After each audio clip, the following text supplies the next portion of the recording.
Fala, meus queridos! Tudo bem com vocês? Com o passado final de semana da sétima rodada do Campeonato Brasileiro, que terminou nessa segunda-feira com um confronto entre Cruzeiro e Cuiabá.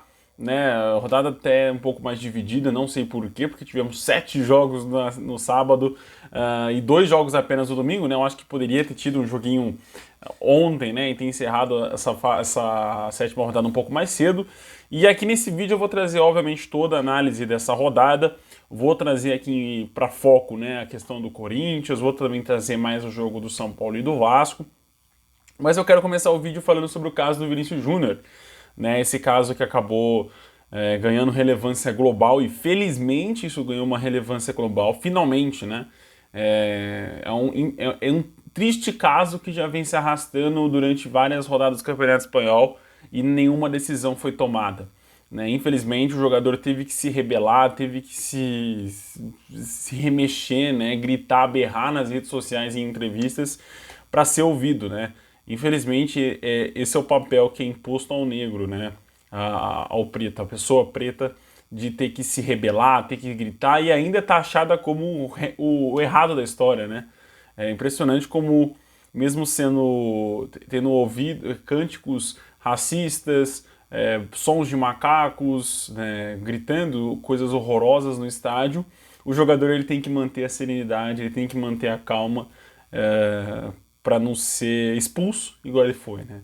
É muito triste para a Espanha, né, como um povo, como uma sociedade, é muito triste para o Campeonato Espanhol, é muito triste para a Liga Espanhola, né, para os times que estão na Liga Espanhola, porque você acaba sendo taxado. E ontem o estádio inteiro, pontos do estádio inteiro estavam chegando Vinícius Júnior de mono, né, que na tradução é macaco. É triste, cara, é nojento, é desprezível, eu não sei o que ele passou, mas assistindo e vendo os vídeos, me causa muita repulsa que o ser humano ainda possa ser dessa maneira, possa ser assim. Né? Acho que a gente já passou por muita coisa e não cabe mais isso na nossa sociedade, isso tem que ser combatido. E não é mais aquela...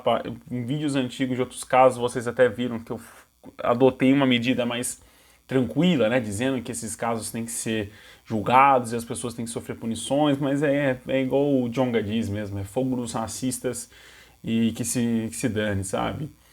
Infelizmente é isso que a gente tem que lidar, porque não tem papo, não tem conversa com esse tipo de pessoa, e é muito triste para a La Liga, é muito triste para o Real Madrid, que demorou muito para tomar uma decisão, para tomar um partido nessa história toda, e que isso seja tomado com urgência, né? Que as pessoas nunca mais frequentem os estádios, pessoas que estavam lá sejam realmente que nunca mais frequentem os estádios.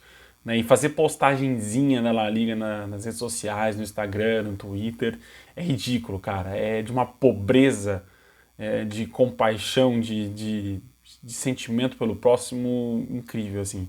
Dá nojo. E eu acho que as emissoras de TV que transmitem os jogos do Campeonato Espanhol, aqui no Brasil, tem que repensar, porque o teu jogador, o nosso jogador, o nosso irmão, nosso co-irmão de pátria, tá lá sofrendo esses atos de racismo, não é a primeira vez.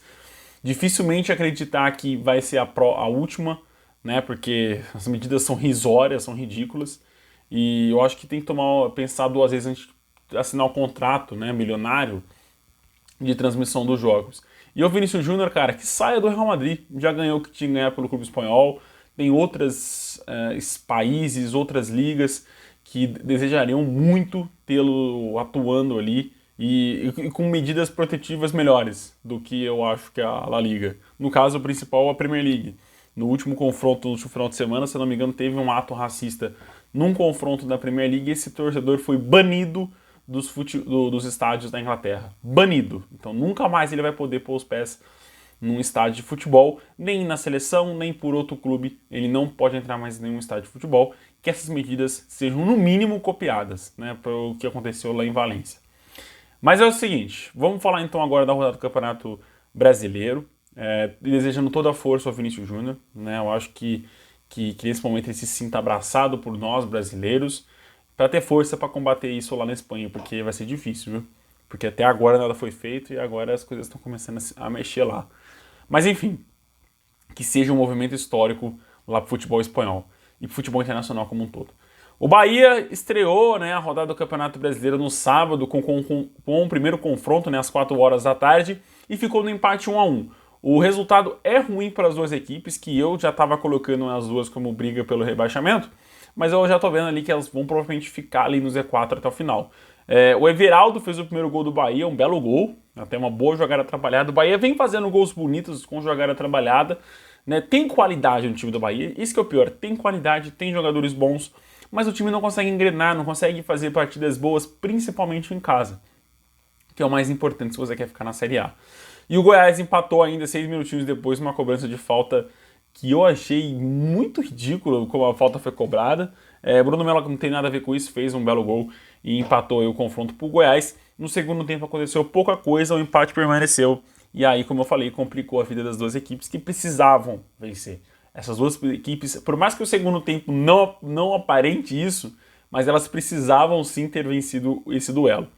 O Botafogo, que precisava e venceu o Fluminense por 1-0 com o gol do Cuesta, já engatando para o fim do jogo. Foi uma excelente vitória do Fogão, né? Chegou aos 18 pontos em 21 possíveis, né? Cara, é muito importante. Eu acho que o Botafogo tá jogando muito bem. Nesse momento, tá? Olha o que eu vou dizer, mas nesse momento a equipe vai ser batida do Campeonato Brasileiro, porque é o líder do campeonato. Mas eu acho que dificilmente vai permanecer ali na frente até o final do Campeonato Brasileiro. Eu acho que é importante a equipe conquistando pontos, né? Batendo os números mágicos dos 45 pontos. Mas eu acho que o Botafogo já começa a se candidatar com uma briga ali pela Libertadores, cara. Eu acho que o time consegue ali uma pontuação alta que possibilita, né, de sonhar com uma vaga na Libertadores.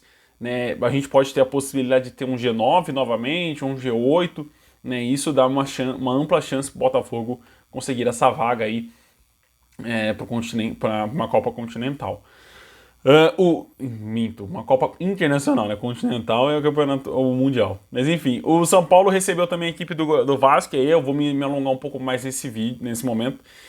E venceu, né, com 4-2, um sonoro 4-2, mas que não foi tanto assim uma goleada. Né? Caleri e Rodrigo Nestor fizeram os 2 gols do São Paulo no primeiro tempo. O Barros acabou descontando para o Vasco, então o primeiro tempo acabou virando por 2-1. Então você começa a ver ali que o Vasco começou uma reação. No segundo tempo, o Vasco só foi empatar bem no fim do jogo, né? Faltando 7 minutos para acabar, o Vasco conseguiu empatar com o Galarza. Mas, cara, olha, é impressionante como o Vasco ele precisa de 10 minutos ou menos de desatenção para tudo ir por água abaixo. O Vasco toma o gol do Lucas Beraldo, né? O gol da vantagem para o São Paulo, né? Do 3-2, né? Do desempate, aos 89 minutos, né? Ou 44 minutos do segundo tempo.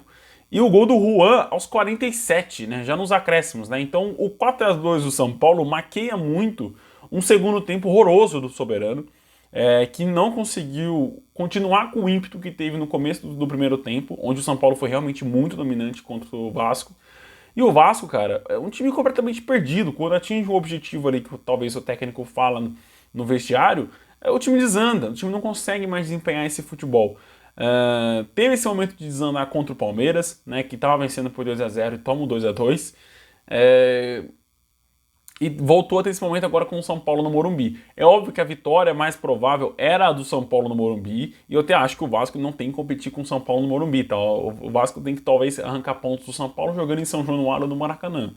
Mas no Morumbi, cara, a vida é difícil, a vida é complicada, mas o Vasco já veste o manto, coloca o manto, de que vai ser uma equipe aí que vai brigar contra a zona de rebaixamento. E eu acho isso certo, tá? O Vasco acabou de subir da Série B, tá entrando agora na Série A do Campeonato Brasileiro. É uma Série A muito complicada, né? Tem 4 times ali que eu coloco como mais prováveis por conta do elenco, e enfim, que talvez não vão ter uma rodagem, mas como esse campeonato está muito nivelado, e como eu falei no começo do campeonato, nivelado por baixo, né? Cara, não vai ser um campeonato que vai dar muitas segundas chances, não. Então, assim, quanto mais cedo você conquistar mais pontos, melhor. Né? A gente vê o Vasco se complicando com 6 pontos, o Corinthians com 5 pontos, que são equipes, cara, que já rodaram 7 rodadas, né? Já são 21 pontos disputados. Como o caso do Curitiba, por exemplo. Né? Já foram 21 pontos disputados e o Curitiba tem apenas 2. Então, já começa a ter esse sabor um pouco de preocupação. Óbvio, tá muito no começo. Vão rolar faltam ainda 31 rodadas para acabar o campeonato. mas já tá rolando muitos pontos, né? Como eu falei, essa rodada, a sétima rodada, conclui 21 pontos disputados, né? E aí você começa a ver o Botafogo com 18, Palmeiras com 15, e lá embaixo, Curitiba com 2, o Goiás com 4, 3 pontos, não lembro agora, e o Corinthians e o Vasco com 5 e 6. Tá? Então acho que o Vasco tem que ligar esse sinal de alerta. Começar a fazer jogos decentes em casa, que eu acho que é o principal ponto, porque a única vitória do Vasco que o Vasco tem é fora de casa com o Atlético Mineiro, né? E foi uma excelente vitória, com um excelente jogo do Vasco. Então assim, eu acho que a equipe tem que começar a focar nos jogos em casa, começar a pontuar bem em casa, vencer, arrancar uns 3 pontinhos ali, para depois começar a sonhar com arrancar pontos fora de casa. Mas começar a vencer novamente é um grande mote, grande objetivo desse time do Vasco, provavelmente.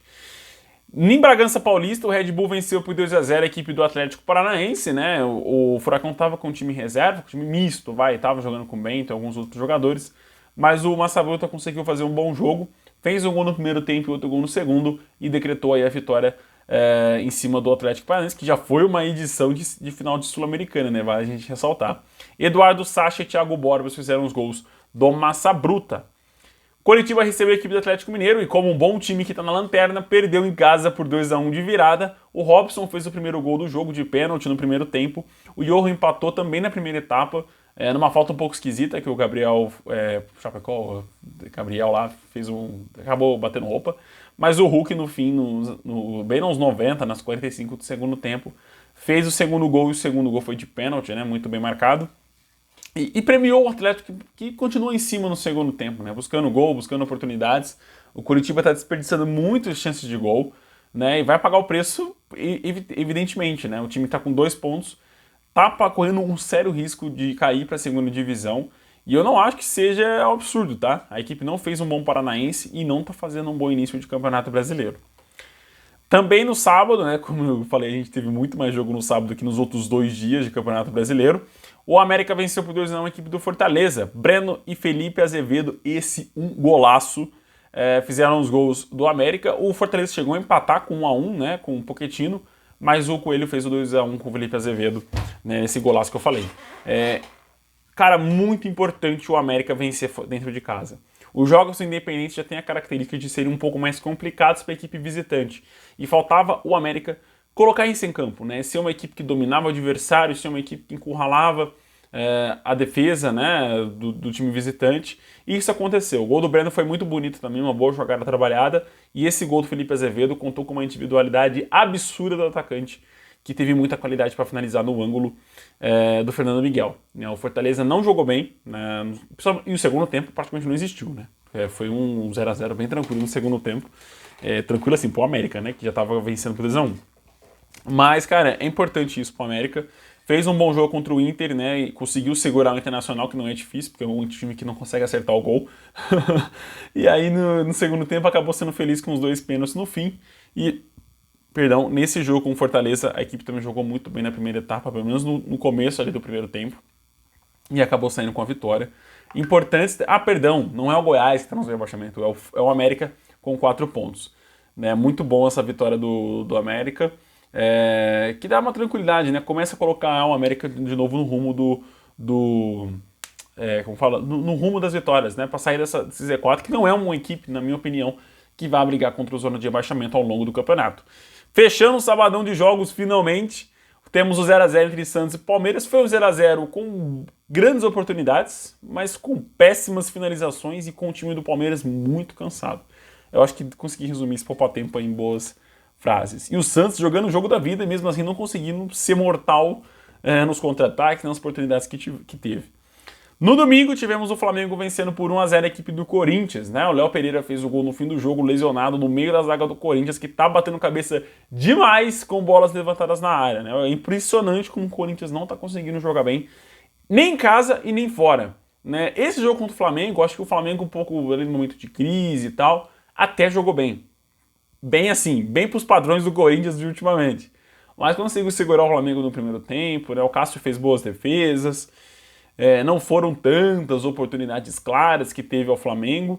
Inclusive, a oportunidade mais clara caiu nos pés do Yuri Alberto e do Roger Guedes na sequência, né? No começo do segundo tempo, o Yuri Alberto teve uma chance de perna esquerda, acabou finalizando e o Santos fazendo a defesa. No rebote, a bola circula toda a área do Flamengo, cai nos pés do Roger Guedes, no pé direito, que é um pé bom, né? E o Santos faz novamente uma boa defesa aí, garantindo um 0x0 até então. No finalzinho, aí o Léo Pereira sobe sozinho entre o Gil e Bruno Mendes, enfim, no meio da zaga do Corinthians, e acaba fazendo o 1x0. Crise do Corinthians, cara, não tem como falar. E o estigma da crise acaba pegando tão fundo, cara, que não adianta só você jogar bem, você tem que ter volume de jogo, imposição física, jogar forte, forte obviamente com respeito ao adversário, mas chegar bem firme nas divididas para você conseguir fazer os gols, senão você não consegue tirar essa crise aí que paira sobre o seu centro de treinamento. O Grêmio venceu o Internacional no Grenal, né, por 3x1. Foi o primeiro gol do Luis Soares em Grenais. Como eu falei, Luis Soares, Vila Sante e Bitelo fizeram os gols do Imortal. O Johnny descontou no fim para o Colorado. Foi um jogo muito físico, com muitas faltas, como o Grenal mas esse até um pouco mais respeitoso, né? A bola correu mais. O Kahneman foi expulso, né, para sempre ter aquele padrão dele nos Grenais. Mas, cara, o Grêmio é muito superior ao Inter, me desculpa, mas o ataque do Grêmio funciona muito melhor do que o ataque do Internacional. E aí, vitória fácil do Grêmio nesse 3x0, que o Inter só foi fazer o 3x1 no fim do jogo. E nessa segunda-feira, o Cuiabá venceu fora de casa a equipe do Cruzeiro por 1x0, gol do Daverson Maluquetchon. Cara, jogo excelente do Cuiabá, fez um primeiro tempo muito bom, e no segundo tempo dominou as ações, teve umas oportunidades, claro, para o Cruzeiro, mas o Cruzeiro acabou desperdiçando. Eu acho que é um tropeço, a gente pode falar que é um tropeço do Cruzeiro. A equipe estava brigando lá pela parte de cima e perde para o Cuiabá, que estava na zona de abaixamento. O Cuiabá tinha uma vitória só apenas fora de casa contra o América Mineiro e vence novamente a equipe do Cruzeiro. Ou seja, dito isso, para finalizar o vídeo em alta, se o Cuiabá disputa o Campeonato Mineiro, seria o campeão mineiro. É isso, meus queridos, agradeço muito a presença de vocês até aqui. Se você não curtiu o vídeo, curte aqui, se inscreve no canal e manda aquele abraço nos comentários que eu vou responder, hein? Abraço, até mais, tchau, tchau!